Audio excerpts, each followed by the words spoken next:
Hello and welcome. This is Japan, and we are really almost getting through all of these WrestleMania feuds one by one by one.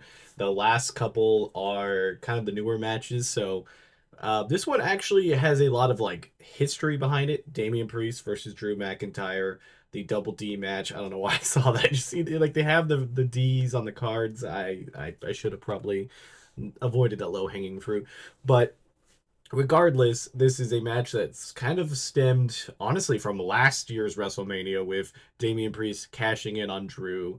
That's just in itself been kind of this underlining rivalry that they've had throughout the year. Because it always feels like Damian Priest is there to cash in on Drew McIntyre.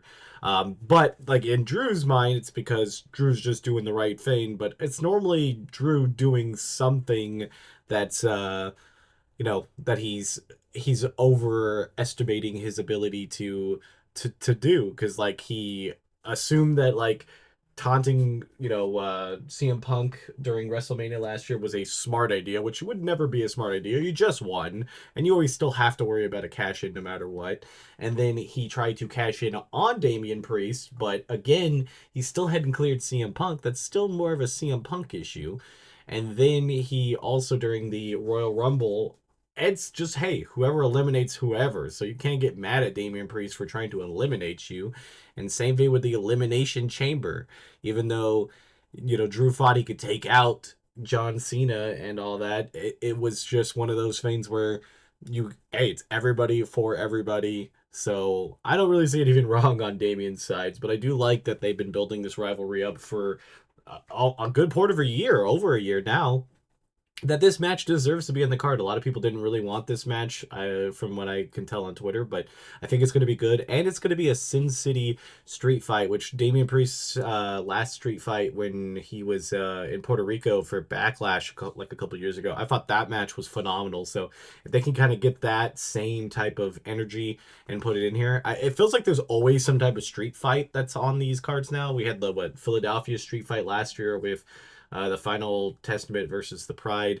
So I kind of like it. I kind of like that we got another one here. And overall, I think this feud's like a pretty solid, like A or S tier feud, to be honest. Like, it's just one of those things where it's like they've had the history, they've had a lot of the different stuff that would be like, hey, this makes sense for a feud, because it does. These are guys have been just going at it for a whole entire year, with so many times where they've intersected as Damian Priest being the heavyweight champion, taking it from Drew McIntyre after he finally gets his WrestleMania moment in front of actual people, was kind of crazy. And I do like every part of that storyline. That was good portion last year, and I think it was a good cash in for Damian Priest. It was pretty iconic. It definitely wasn't the craziest one. There was so much bad parts, because even if you draw back even from that cash in, Drew McIntyre stopped Damian Priest from cashing in, I think, twice that year before that on Seth Rollins. So it's like it's just always been Drew's fault. Drew can't get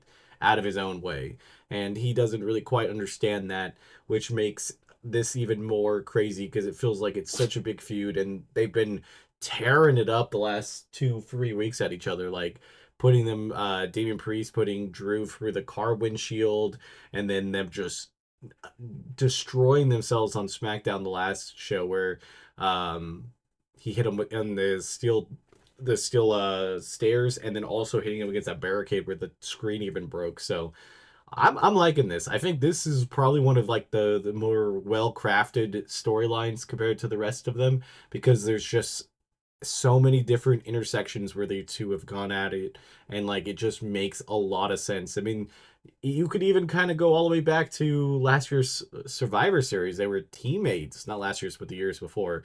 They were teammates on the same team. Like, it's crazy. These two men have been so connected, and it just makes a lot of sense to culminate it at WrestleMania and to really set up the future for both of them. Because like Damian Priest is not in the Judgment Day, and he's still trying to make it as a single star on his own. So like this is a big catalyst for that. And Drew McIntyre's just been in that main event scene just around any title, and he definitely could use some momentum by winning here to make it for another, another solid year under his belt. He's like one of those people, a lot of people feel like it's disrespected, but I feel like he gets a lot of good matches and a lot of good stuff for what kind of character he's in. Obviously, he's not a champion right now, but sometimes you don't need to be a champion in WWE to be a really big character, because there's so much stuff that goes through him or he's in matches that I think it's worth being in the spot that he's in.